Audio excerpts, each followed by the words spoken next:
माननीय राष्ट्रपति महोदया तथा मंच पर उपस्थित सभी मान्यवरों को अभिवादन। ये हम सबके लिए बड़ी गर्व की बात है कि हमें आपके समक्ष अपने विचार प्रस्तुत करने का मौका मिल रहा है। आज मैं उस सेवा के बारे में बोलने जा रहा हूँ जिसका इतिहास बहुत प्राचीन है, जिसका वर्तमान बहुत सेवादायी है और जिसका भविष्य बहुत आवश्यकतापूर्ण है। कौटिल्य के अर्थशास्त्र से लेकर आधुनिक काल तक अंतर्गत सुरक्षा की नींव जिस सेवा ने संभाली है वो पुलिस सेवा है।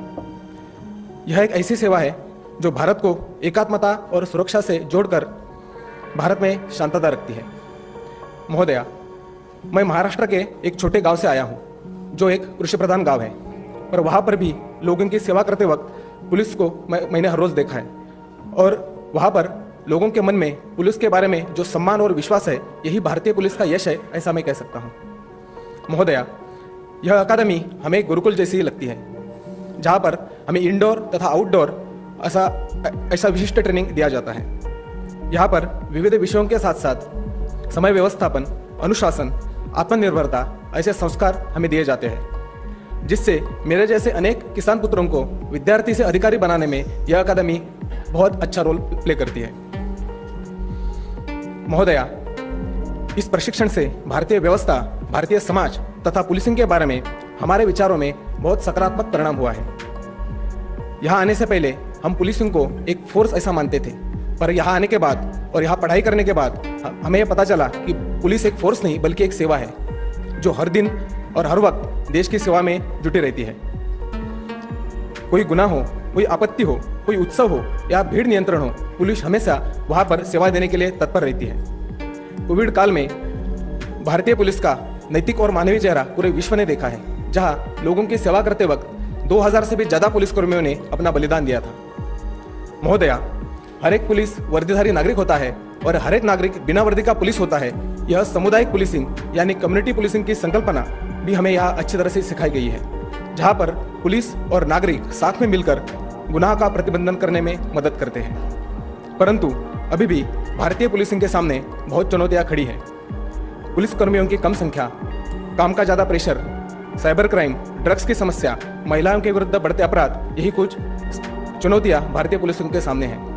परंतु हमें ये विश्वास है कि इस अकादमी ने जो हमें प्रशिक्षण दिया है, उस प्रशिक्षण से आने वाले समय में इन चुनौतियों का सामना हम कर सकेंगे। महोदया, अनुभव कथन समाप्त करने से पहले मैं ये जरूर कहना चाहूँगा कि हमें गर्व है अपनी सेवा पर और आने वाले समय में मैं और मेरे साथी अपनी सेवा का ये गौरव और सम्मान और भी बढ़ाएंगे।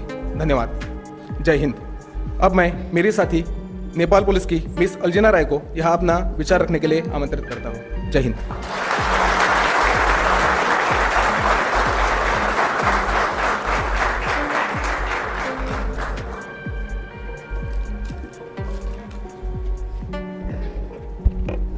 माननीय राष्ट्रपति महोदया तथा मंच पर उपस्थित गणमान्य अतिथिगण, आज इस अवसर पर मेरे अनुभव को आपके समक्ष प्रस्तुत करना मेरे लिए बहुत सम्मान और गौरव की बात है। माननीय राष्ट्रपति जी, कई दशकों से नेपाल पुलिस और भारतीय पुलिस के बीच समन्वय रहा है, जिसके कारण सन 1954 में नेपाल पुलिस सेवा से 2 पुलिस अधिकारियां आईपीएस प्रशिक्षण में भाग लेने आए। इसी तरह हम नेपाल के 5 चयनित पुलिस अधिकारी 28 मार्च 2022 को आईपीएस प्रशिक्षण में भाग लेने के लिए सरदार वल्लभ भाई पटेल नेशनल पुलिस एकेडमी में आए और हमें यहाँ प्रशिक्षित हुए लगभग 10 महीने हो गए हैं।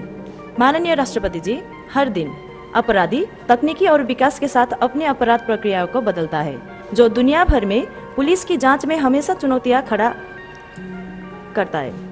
जब दुनिया भर की पुलिस को एक साथ खड़ा होकर अपराध के खिलाफ लड़ना है, तो हमारे पड़ोसी देश भारत सदियों से हमारे मित्र रहा है और दोनों देशों में विविध सांस्कृतिक, धार्मिक और पारिवारिक संबंध रहा है। यही रिश्ते के साथ पुलिस की क्षमता बढ़ाने के लिए अपराध नियंत्रण और जांच में एक दूसरे की मदद करने के हेतु ये एक विशेष मंच है।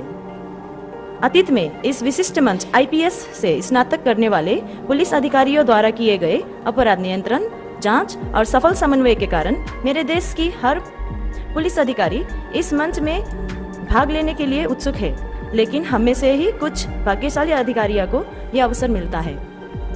माननीय राष्ट्रपति जी, मैं ये कह सकती हूँ कि हमने आपसी समन्वय और मौजूदा कानूनों के अनुपालन के माध्यम से एक दूसरे का साथ सहयोग और समन्वय किया है, जबकि हमारे दोनों देशों की खुली सीमाओं के कारण अपराधी सीमा पार छिप सकते थे। इतना ही नहीं बल्कि दुनिया के अन्य हिस्सों में किस तरह की समाज मौजूद है, अपराधों की प्रकृति क्या है, भविष्य में हमारे कानून लागू करने वालों के लिए क्या अवसर या चुनौतियां हैं, यहाँ बैठे विभिन्न देशों के पुलिस अधिकारियों के भागीदारी से स्पष्ट होता है। आज की दुनिया में केवल एक व्यक्ति, एक संगठन या एक देश वैश्विक संदर्भ में अकेले अपराध के खिलाफ नहीं लड़ सकता है। मैं अपनी विश्वास व्यक्त करती हूँ कि इस एकेडमी में दुनिया के उत्कृष्ट पुलिस अधिकारियों से प्रशिक्षण प्राप्त करने से हमें और हमारे आने वाले पीढ़ियों को सुरक्षित दुनिया बनाने में मदद मिलेगी।